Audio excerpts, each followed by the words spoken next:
అనకాపల్లి జిల్లా సబ్బవరం మండలం పెద్దనాయుడుపాలెంలోని గణపతిపురం శ్రీ భ్రమరాంబిక సహిత మల్లికార్జున స్వామి ఆలయంలో మహాశివరాత్రి ఉత్సవాలు ఘనంగా ప్రారంభమయ్యాయి. ఈ సందర్భంగా ఆలయ అభివృద్ధి కమిటీ ఆధ్వర్యంలో మహాదేవుడికి ప్రత్యేక పూజలు, అభిషేకాలు నిర్వహించేందుకు భక్తులు పోటీ పడ్డారు. మహాశివరాత్రి పుణ్యదినంలో ఉపవాసాల నుండి జాగారాలు చేసే భక్తుల కోసం వేద పండితులు రాత్రి 10 గంటలకు మహాన్యాస పూర్వక రుద్రాభిషేకాలు, లింగోద్భవ కాలంలో స్వామివారి కళ్యాణం లాంటి కార్యక్రమాలు నిర్వహించి భక్తులను భక్తి పారవస్యంలో ముంచెత్తారు.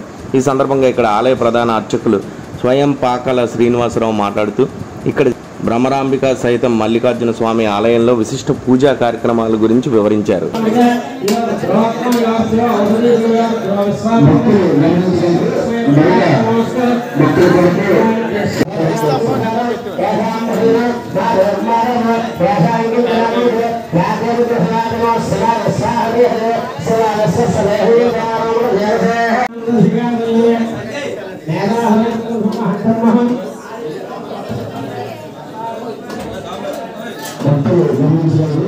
ముందుగా ఆలయ బయట ట్యాపు దగ్గర కాళ్ళు కడుక్కొని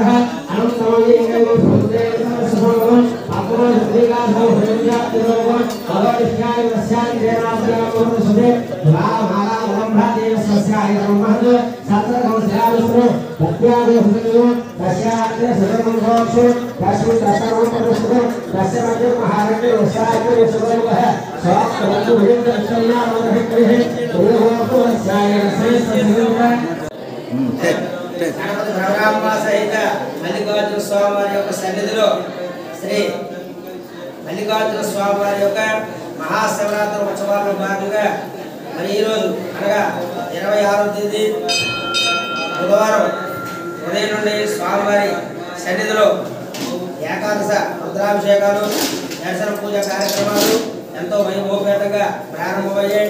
భక్తులందరూ కూడా భక్తి శ్రద్ధలతో పాల్గొనడం జరుగుతుంది.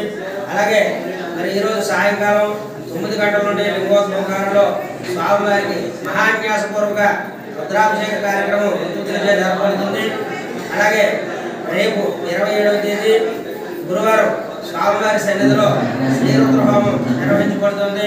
ఈ రుద్రహోమం ద్వారా ఆరోగ్యపరమైనటువంటి ఎటువంటి సమస్యలు ఉన్నా సరే వాటిని అభివృద్ధి చేసుకోవడానికి, అలాగే శారీరకమైన, మానసికమైనటువంటి, గృహ సంబంధమైనటువంటి వివిధ రకాల చిక్కులు, చికాకులు అన్ని కూడా తొలగించుకోవడానికి ఈ రుద్రహోమం ఉపయోగపడుతుంది. స్వామివారి సన్నిధిలో శ్రీ భ్రమరాంబిక మల్లికార్జున స్వామివారి యొక్క కళ్యాణ మహోత్సవాన్ని గ్రామ పెద్దలు, కమిటీ సభ్యులు, దాతలు, ప్రజల సహాయ సహకారాలతో కమిటీ వారు ఎంతో వైభవపేతంగా నిర్వహిస్తూ ఉన్నారు. 28వ తేదీ ఉదయం 10:25 స్వామివారి కళ్యాణ ముహూర్తం జరుగుతుంది. అలాగే అదే రోజు మధ్యాహ్నం 12 గంటల నుండి స్వామివారి సన్నిధి వద్ద భారీ అన్న సమారాధన కార్యక్రమం కూడా జరుగుతుంది. సాయంకాలం 5 గంటల నుండి స్వామివారి పల్లకి ఊరేగింపు సేవ, అలాగే తెప్సూచు కార్యక్రమం కూడా జరగనున్నాయి.